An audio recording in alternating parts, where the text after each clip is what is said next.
بنی اسرائیل میں ایک بڑے ہی نیک اور صالح بزرگ رہتے تھے. ان کا ایک بچہ تھا جو نابالغ تھا. ان کے پاس ایک گائے کی بچیا تھی، چھوٹی سی گائے تھی، اور ان کی جب وفات کا وقت قریب آیا تو انہوں نے اس بچیا کو ایک ویرانے میں جا کر، ایک جنگل میں جا کر اس طرح اللہ تعالیٰ کی بارگاہ میں امانت کے طور پر چھوڑ دیا، اور اللہ عز و جل سے عرض کی کہ اے اللہ، میں اس وقت تک یہ تیری امانت میں دیتا ہوں جب تک میرا بچہ نابالغ ہے. جب بچہ بالغ ہو جائے تو یا اللہ یہ امانت اسے واپس مل جائے. اس کے بعد ان بزرگ کی وفات ہو گئی اور بچیا چند دنوں میں بڑی ہو کر درمیانی عمر کی ہو گئی. بچہ بھی جوان ہو گیا اور اپنی والدہ کا بڑا فرما بردار تھا. انتہائی نیکوکار بچہ بنا. رات کو اس نے 3 حصوں میں تقسیم کر دیا. ایک حصے میں آرام کرتا، ایک حصے میں رب کی عبادت کرتا، اور ایک حصہ اپنی ماں کی خدمت کرتا.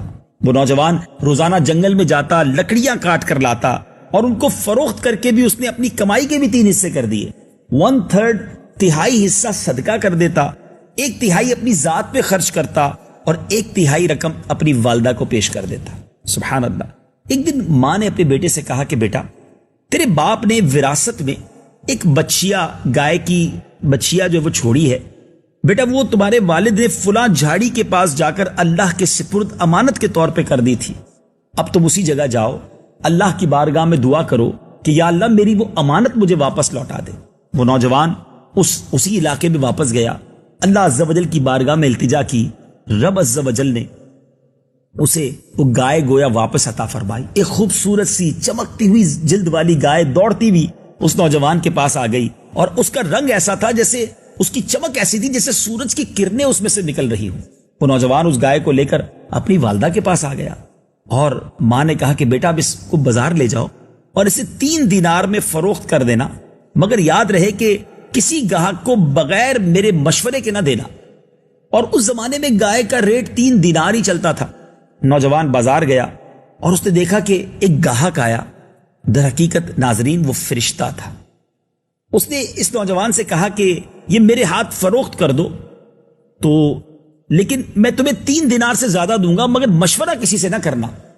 نوجوان کہتا ہے کہ تو آپ مجھے کتنی بھی رقم دے دیں، میں اپنی والدہ سے مشورہ کیے بغیر نہیں بیچوں گا، کیونکہ میری ماں نے مجھ سے یہ وعدہ لیا ہے کہ میں سودا کرنے سے پہلے اپنی ماں سے مشورہ کروں گا.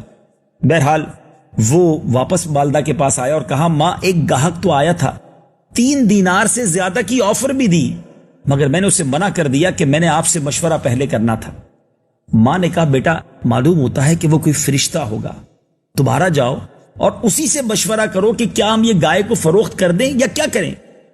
یہ بچہ، یہ نوجوان پھر بازار آیا اور جب اسی گاہک سے مشورہ کیا تو اس نے کہا ابھی تم اس گائے کو فروخت نہ کرو، آئندہ اس گائے کو حضرت موسیٰ علیہ السلام کی قوم کے لوگ خریدیں گے، اور تم نے اس گائے کی جو قیمت طلب کرنی ہے، جو ویلیو مانگنی ہے کہ اس گائے کی کھال کے اندر اس کے وزن کے برابر سونا بھر کر دیں گے تو میں اسے بیچوں گا.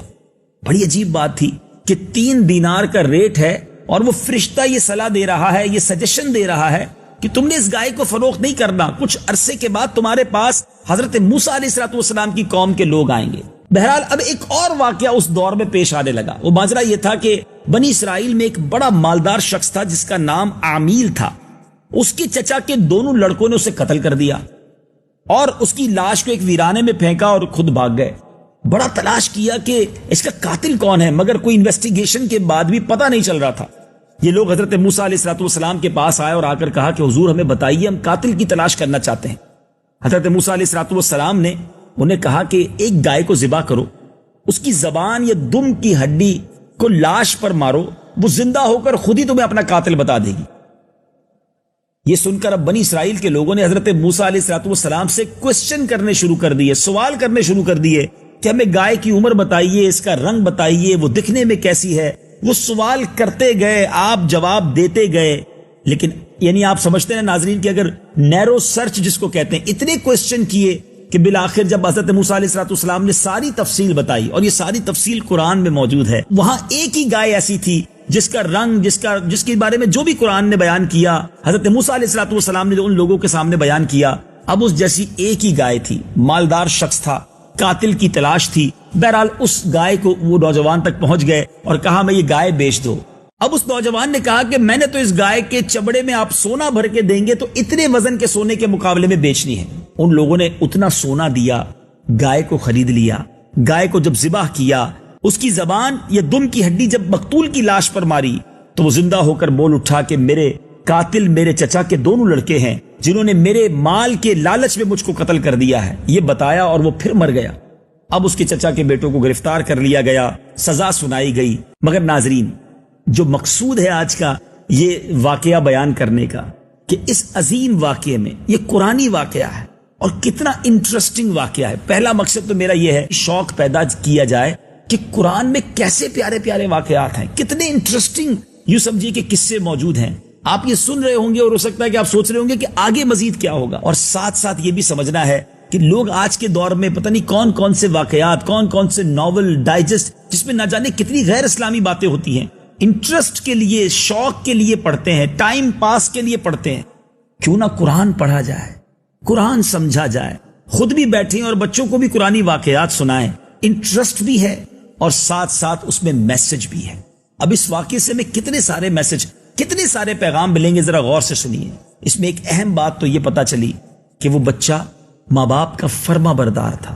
اس نے اپنی والدہ کی خوب خدمت کی, ماں کی دعائیں لی اور ان دعاؤں کے سبب اللہ نے اس کو کیسی برکت عطا فرما دی کہ ایک بظاہر تو گائے تھی نا, 3 دینار اس کی ویلیو تھی, مگر اس مال میں اللہ نے کتنی برکت دی کیونکہ ماں کی خدمت اس نے کی تھی. دوسری بات جو بڑی اہم ہے وہ بھی پتا چلی کہ اگر کوئی نیک شخص ہو, صالح شخص ہو, اپنے بچوں کے لیے تھوڑا سا حلال مال بھی چھوڑ جائے, اللہ اس میں بھی برکت ڈال دیتا ہے. بعض اوقات لوگ بہت زیادہ کمانے کی کوشش کرتے ہیں کہ بچوں کے لیے چھوڑ کر جانا ہے اور اس تمیز کو اٹھا دیتے ہیں کہ حلال کما رہے ہیں یا حرام کما رہے ہیں, اور اس حلال اور حرام کی تمیز اٹھانے کی وجہ سے مال تو بہت جمع ہو جاتا ہے, مگر بعد میں ہم نے یہ بھی دیکھا کہ والد نے کروڑوں روپے چھوڑے, پیچھے بچوں کی تربیت نہ کی, مال بھی حرام کا تھا, بچوں نے اسے جوئے میں اور برے کاموں میں اڑا دیا اور سارے کلاش ہو گئے. اتنا سارا مال ختم ہوتے بھی دیکھا, اور تھوڑے مال میں برکت کیسے ہوتی ہے یہ بھی آپ دیکھ لیجئے. اس واقعے سے ایک اور انٹرسٹنگ سبق یہ ملتا ہے کہ اللہ تبارک و تعالیٰ کے احکامات میں, شریعت کے احکامات میں بحث کرنا, کریدنا, بہت زیادہ سوال کرنا, یہ بعض اوقات ڈیفیکلٹ کر دیتا ہے معاملے کو. ایک اور حدیث سے اس بات کو سمجھیے کہ ایک بار نبی پاک علیہ الصلوۃ والسلام نے صحابہ کرام کے سامنے ارشاد فرمایا کہ حج کرنا فرض ہے. صحابہ کرام میں سے کسی نے عرض کی حضور کیا ہر سال کرنا ہے؟ نبی پاک خاموش رہے. دوبارہ سوال کیا, حضور کیا ہر سال کرنا ہے؟ پیارے آقا علیہ الصلوۃ والسلام نے فرمایا نہیں, اور پھر ساتھ یہ فرمایا کہ اگر میں کہہ دیتا ہاں تو ہر سال فرض ہو جاتا.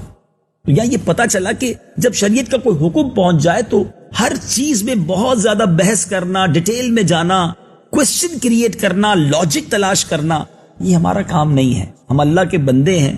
نبی پاک کے ذریعے ہم تک جو احکام پہنچے, قرآنی جو احکام پہنچے, ہمیں آمنا و صدقنا کہنا چاہیے, ہمیں لبیک کہنا چاہیے, ہمیں اس پر عمل کرنا چاہیے.